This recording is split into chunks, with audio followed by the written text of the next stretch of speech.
నాయకులను చూస్తుంటే నాకు జాలేస్తాం. ఎందుకంటే వాళ్ళ నాయకుడు ఒక అంశం మీద పదే పదే ఆయన మాట మారుస్తూ దాన్నే పరిగణలోకి తీసుకొని నేను తీసుకున్న నిర్ణయాన్ని మీరు ప్రజల్లోకి తీసుకెళ్లాలన్నప్పుడు వాళ్ళకి ఏం చెప్పుకోవాలో కూడా అర్థం కాని పరిస్థితుల్లో వైసీపీ నాయకులు ఉన్నారు.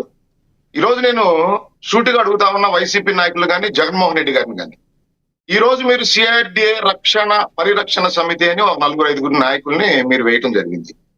2019-24 మధ్య మీరేదైతే అమరావతిని శ్మశానం అన్నారో, కమరావతి అన్నారో, మీ నోటికి వచ్చిందల్లా మాట్లాడి అక్కడ ఏదైతే ఈ రాష్ట్ర భవిష్యత్తుకి 29,000 మంది రైతులు 34,000 ఎకరాలు వాళ్ళు ప్రభుత్వానికి అప్పచెప్పారో వాళ్ళందరి జీవితాలతో ఆటలాడినప్పుడు 1631 రోజులు వాళ్ళు ఉద్యమం చేసినప్పుడు 200 మందికి పైగా రైతులు చనిపోయినప్పుడు ఎందుకు మీరు ఈ సిఆర్డిఏ పరిరక్షణ సమితిని మీరు ఆ రోజు వేసి అక్కడున్న రైతుల దగ్గరకు పంపించి వాళ్ళ కష్ట సుఖాలు తెలుసుకోలేకపోయారని చెప్పి నేను సూటిగా అడుగుతా ఉన్నా జగన్మోహన్ రెడ్డి గారు.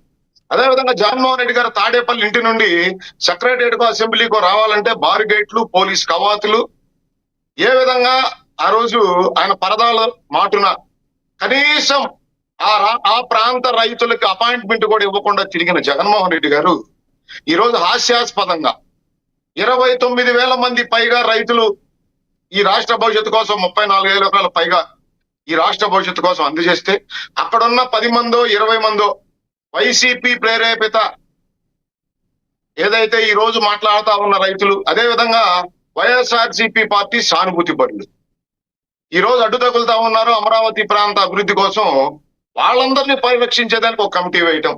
ఆ కమిటీలో ఉన్న వ్యక్తి పేర్ని నాని గారు ఖచ్చితంగా వారం రోజుల క్రితం అమరావతి మాకు గుదిబండ, దాన్ని మేము అభివృద్ధి చేయలే, మేము వస్తే ఆపేస్తాం అని చెప్పిన వ్యక్తులు ఏ విధంగా అమరావతి ప్రాంతానికి వచ్చి అక్కడున్న రైతుల ఇబ్బందుల గురించి మీకు మాట్లాడే నైతిక హక్కు ఉందని మీరు సూటిగా అడుగుతా ఉన్నా. ఈ రోజు కూటమి ప్రభుత్వం అధికారంలోకి వచ్చి 2 సంవత్సరాలు అవుతుంది. లక్ష్మీనాథ్ గారు ల్యాండ్ అక్విజిషన్కి వెళ్ళి వాళ్ళు ఎవరైతే రైతులు సహకరించట్లేదో వాళ్ళ భూమిని తీసుకునే అవకాశం ప్రభుత్వానికి ఉంది. కానీ ప్రభుత్వం ఎక్కడా ఆ దిశగా వెళ్ళలేదు. ఎందుకంటే వాళ్ళు కూడా అమరావతి ప్రాంత రైతులే, వాళ్ళకి ఇబ్బంది జరగకూడదు. ల్యాండ్ ఎక్విజిషన్కి వెళితే వాళ్ళకి వచ్చే పరిహారం చాలా తక్కువ మొత్తంలో వస్తుంది. 29,000 మంది రైతులకి ఏ విధంగానైతే ఈ రోజు కూటమి ప్రభుత్వం పరిహారం అందిస్తా ఉందో, అదే విధంగా ఉండవల్లి, పెనుమాకలో ఉన్న కొంతమంది వైసీపీ ప్రేరేపిత రైతులకి కూడా భూసేకరణ ద్వారా వాళ్ళకి మంచి పరిహారం అందాలి, వాళ్ళ కుటుంబ సభ్యులు బాగుండాలి అని ఆలోచించిన కూటమి ప్రభుత్వం 2 సంవత్సరాలుగా వాళ్ళకి నచ్చజెప్పేదానికి ప్రయత్నాలు చేస్తూనే ఉంది. ఎక్కడ బలవంత భూసేకరణ కూటమి ప్రభుత్వం చేయలేదు. లక్ష్మీనాథ్ గారు మీరు ఒక మాట వాడారు, అది నాకు అభ్యంతరకరంగా ఉంది. వైసీపీ ప్రేరేపిత రైతులు ఏంటి సార్? రైతులందరూ రైతులే కదా. రైతులు అనేవాళ్ళు వాళ్ళ అభిప్రాయం చెప్తారు. మీరేమో వైసీపీ ప్రేరేపిత రైతులు అంటారు. గతంలో అమరావతి టైంలోనేమో వాళ్ళేమో మీరు ప్రేరేపించిన రైతులు అంటారు. తప్పు కదా సార్ ఆ వర్డ్? రైతులు రైతులే. నేను ఆన్సర్ చేస్తాను, వినండి మీరు. లక్ష్మీనాథ్ గారు వినాలి కదా, మీరు ఈ లోపే అడిగితే నేను దానికి ఆన్సర్ చెప్తాను.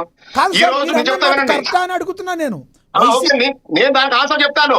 మీకు కరెక్ట్ కాకపోవచ్చు, నేను ఆన్సర్ చేస్తా దానికి. చెప్పండి. 2014-19 మధ్య ఏదైతే ఆ రోజు ల్యాండ్ పూలింగ్ కి సహకరించని వాళ్ళు, ఆ రోజు జగన్మోహన్ రెడ్డి వెంట నడిచిన వాళ్ళు, అప్పటి నుంచి కోర్టులో కేసులు వేసిన వాళ్ళు మాత్రమే ఈ రోజుకి కూడా అమరావతి ల్యాండ్ పూలింగ్ కి సహకరించిన వాళ్ళు వాళ్ళే. లక్ష్మీనాథ్ గారు, నేను మళ్ళీ మీరు అడుగుతా ఉన్నారు వాళ్ళ రైతులను ఆ విధంగా ఒక పార్టీకి అంటగట్టవచ్చా? రైతులే కదా అని నేను సూటిగా అడుగుతా ఉన్నా. మీ ద్వారా మిమ్మల్ని కూడా అడుగుతా ఉన్నా, ఈ రైతులు 2019-24 మధ్య ఎక్కడికి వెళ్ళారు? లక్ష్మీనాథ్ గారు, 2019-24 మధ్య ఎక్కడికి వెళ్ళారు? ఎందుకు జగన్మోహన్ రెడ్డి గారిని కలవలేదు? ఎందుకు ఆ రోజు మీరు అక్కడున్న రైతులు ఇబ్బంది పడుతున్న రైతుల తరపున ఈ రైతులు ఎందుకు పోరాటం చేయలేదు? ఈ రోజు ఎవరైతే జగన్మోహన్ రెడ్డిని కలిసి రాద్ధాంతం చేస్తా ఉన్నారో ఆ రైతులు 2019-24 మధ్య 1631 రోజులు అక్కడున్న రైతులు ఉద్యమం చేస్తే ఎందుకు ఈ రైతులు వాళ్ళకి సంఘీభావం తెలియజేయలేదు? మీకు అర్థం కావటం లేదా? వీళ్ళు వైసీపీ ప్రేరేపిత, వైసీపీ సానుభూతి పరులని క్లియర్ గా కనపడతా ఉంది కదా. ఈ రోజు ప్రభుత్వం వచ్చి 2 సంవత్సరాలు అయింది. ప్రభుత్వ పెద్దగా నారా చంద్రబాబు నాయుడు ముఖ్యమంత్రిగా ఉన్నారు. వీళ్ళు ఎవరిని కలవాలి? ముఖ్యమంత్రి గారిని కలిసి మాకు ఇబ్బందులు ఉన్నాయి, మాకు దీంట్లో మీరు క్లారిఫికేషన్ ఇస్తే మేము భూములు ఇచ్చేదానికి సిద్ధంగా ఉన్నామని చెప్పాల్సింది పోయి జగన్మోహన్ రెడ్డి దగ్గర కూర్చొని భయప్రాంతాలకు గురి చేస్తా ఉన్నారు, లాక్కుంటామన్నారు అని చెప్పి ఏదైతే రాష్ట్రంలో ఉన్న మిగతా రైతులకు అపోహలు కలిగించే విధంగా ఈ రోజు వీళ్ళు చేస్తున్న నాటకాలు రాష్ట్ర ప్రజలు గమనిస్తూనే ఉన్నారు.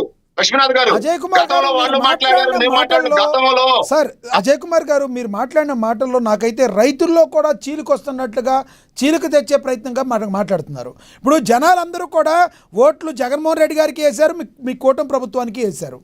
ప్రజలనే అంటారు కానీ వైసీపీ ప్రజలు కూటమి ప్రజలు అనరు కదా సార్. మీరు ఆ మాట మాట్లాడుకుంటుంటే బాగుండేదని నా అభిప్రాయం. నేనేమి పర్సనల్గా మాట్లాడు మీ లక్ష్మీనాథ్ గారు నేను అంటుంది మీ అభిప్రాయాన్ని నేను ఏకీపించాల్సిన అవసరం లేదు. నా అభిప్రాయాన్ని నేను చెప్పుకునే అవకాశం నాకుంది. ఆ రోజు చెప్పుకోవచ్చు కానీ చీలిక తేకూడదు కదా, ప్రజలు గమనిస్తారు. చీలిక ఎవరు తీసుకొచ్చారు లక్ష్మీనాథ్ గారు? మేము చీలిక ఎక్కడ తీసుకొచ్చాం? 2019 నుండి 24 మధ్య రైతులు ఎక్కడికి వెళ్ళారు? జగన్మోహన్ రెడ్డి గారిని దేనికి గెలవలేదు. 2019 నుండి 24 మధ్య రైతులు చేస్తున్న పోరాటానికి ఈ రైతులు దేనికి సంఘీభావం తెలియజేయలేదు. ఆ రోజు ఈ రోజు అమరావతి అభివృద్ధి చెందుతా ఉంది. అనాల్సిన మాట అజయ్ గారు, కొంతమంది రైతులు యాక్సెప్ట్ చేయలేదు అనాలి. వైసీపీ ప్రేరేపిత రైతులు, వైసీపీ ప్రేరేపిత ప్రజలు అనకూడదు. టీడీపీ మీరు పదే పదే లక్ష్మీనాథ్ గారు అజయ్ నా గారు ఇంటెన్షన్ మీరు పదే పదే వక్రీకరించొద్దు. ఒక్క మాట సార్, లక్ష్మీనాథ్ గారు మీరు పదే పదే నా ఇంటెన్షన్ వక్రీకరించొద్దు. నేను చెప్పేది చెప్పనివ్వండి. సార్ నా మాట వక్రీకరించట్లా సార్. అజయ్ గారు నా స్టాండ్ అది నేను క్లియర్ గా చెప్తా ఉన్నాను. ఎస్ మీ స్టాండ్ 29,000 రైతులు, నేను చెప్పేది వినాలి మీరు. చెప్పండి. 29,000 మంది రైతులు పోరాటం చేసినప్పుడు వీళ్ళు ఎక్కడికి వెళ్ళారు? ఆ రైతులు దేనికి సంఘీభావం తెలియజేయలేదు. ఆ రోజు ఎందుకు వీళ్ళు పోరాటంలో వాళ్ళు బాధ్యతాయుతంగా పనిచేయలేదు? అదే విధంగా 2019 నుండి 24 మధ్య ఎందుకు జగన్మోహన్ రెడ్డి గారిని కలవలేదు? ఈ రోజు ఎందుకు కలుస్తా ఉన్నారు అంటే ఖచ్చితంగా క్లియర్ గా కనపడతా ఉంది. అమరావతి అభివృద్ధి చెందుతా ఉంది. కూటమి ఒక స్టాండ్ మీద ఉంది లక్ష్మీనాథ్ గారు. రాష్ట్రానికి ఏకైక రాజధాని అమరావతి, అభివృద్ధి వికేంద్రీకరణ జరగాలి. ఏ విధంగానైతే ఈ రోజు రాయలసీమ ప్రాంతంలో గానీ ఉత్తరాంధ్ర ప్రాంతంలో గానీ పెట్టుబడులు వస్తా ఉన్నాయి, ఆ ప్రాంతంలో ఉన్న నిరుద్యోగ యువతకులకు ఏ విధంగా ఉద్యోగ కల్పన జరుగుతా ఉంది, ఈ రోజు అమరావతిలో ఏ విధంగా పెట్టుబడులు వస్తా ఉన్నాయి, ఏదో ఒక విధంగా ఈ రాష్ట్రంలో జరుగుతున్న అభివృద్ధిని ఆటంకం కలిగించేదానికి కులాల మధ్య, మతాల మధ్య, ప్రాంతాల మధ్య, రైతుల మధ్య కూడా విభేదాలు తీసుకొచ్చి ఈ రాష్ట్ర నాశనాన్ని కోరుకుంటున్న పార్టీ వైసీపీ పార్టీ. ఈ రోజు నేను సూటిగా అడుగుతా ఉన్నా వైసీపీ నాయకుల్ని, ఎవరైతే ఈ రోజు మాట్లాడుతా ఉన్నారో, మీకు రైతుల మీద అంత ప్రేమ కారిపోయినప్పుడు గతంలో మీరందరూ ఎక్కడికి వెళ్ళారు? ఈ రైతులు ఎక్కడికి వెళ్ళారు? గతంలో 29,000 మంది రైతులకి వీళ్ళు ఎందుకు సంఘీభావం తెలియజేయలేదు? ఈ రోజు అమరావతిలో మావిగానని మాట్లాడింది మొన్న, నిన్న ఎమ్మటనే విజయవాడ అన్నారు. దాని గురించి చెప్పండి, జగన్ గారి గురించి చెప్పండి, రైతుల గురించి మరోసారి మాట్లాడదాం మనం. లక్ష్మీనాథ్ గారు, ఈ రోజు కొత్తగా జగన్మోహన్ రెడ్డి గారు మాట మార్చలేదండి. 2017 అసెంబ్లీలో ఏదైతే ఆంధ్రప్రదేశ్ కు కొత్త రాజధాని కావాలని ఆ రోజున తెలుగుదేశం ప్రభుత్వం నిర్ణయం తీసుకుందో, అసెంబ్లీ సాక్షిగా జగన్మోహన్ రెడ్డి గారు మాట్లాడిన మాటలో, నేను ప్రాంతాల మధ్య విద్వేషం రెచ్చగొట్టడం నాకు ఇష్టం లేదు, అందుకని తెలుగుదేశం ప్రభుత్వం తీసుకుంటున్న ఈ నిర్ణయానికి నేను సానుకూలంగా స్పందిస్తున్నాను, నేను అనుకూలంగా దీనికి మద్దతుగా నిలబడతా ఉన్నాను అన్నారు.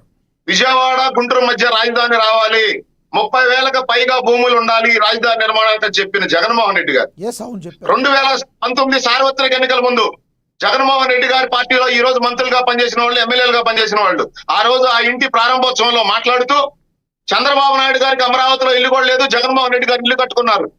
వైఎస్ఆర్సీపీ పార్టీ ప్రభుత్వం అధికారంలోకి వస్తే అమరావతి రాజధాని అని చెప్పి నమ్మబలికి రైతులను నమ్మించి ఓట్లు వేయించుకొని గెలిచిన తర్వాత 3 రాజధానులను ఆట దిగించేశారు. న్యాయ రాజధాని అని, పరిపాలనా రాజధాని అని, ఈ శాసన రాజధాని రైట్. 3 లక్ష్మణ్ గారు 3 సంవత్సరాల్లో జగన్మోహన్ రెడ్డి గారు, నేను ఒక 2 నిమిషాలు చెప్పి కంక్లూడ్ చేస్తాను. లక్ష్మణ్ గారు 3 సంవత్సరాల పరిపాలనా సమయంలో జగన్మోహన్ రెడ్డి గారు ఋషికొండలో కంక్లూడ్ చేస్తారు. లక్ష్మణ్ గారు ఋషికొండలో ఆయన భార్య ఉండేదానికి 450 కోట్లకు పైగా, అంటే ఒక చదరపడికి 25,000 రూపాయలు ఖర్చు పెట్టి ఋషికొండ ప్యాలెస్ కట్టారు తప్ప ఎక్కడా ఒక ఇటుక రాయి పెట్టి ఏ ప్రాంతాన్ని అభివృద్ధి చేయలేదు. ఈ రోజు అమరావతి ప్రాంతంలో 70 లక్షల చదరపు అడుగులు, 4,890 కోట్ల రూపాయలతో పనులు జరుగుతా ఉన్నాయి. అంటే ఒక్కొక్క చదరపు అడుగుకి 6,895 రూపాయలు మాత్రమే కూటమి ఖర్చు పెడతా ఉంది. కానీ జగన్మోహన్ రెడ్డి గారు రాష్ట్ర ప్రజల్ని నమ్మించేదానికి, మోసం చేసేదానికి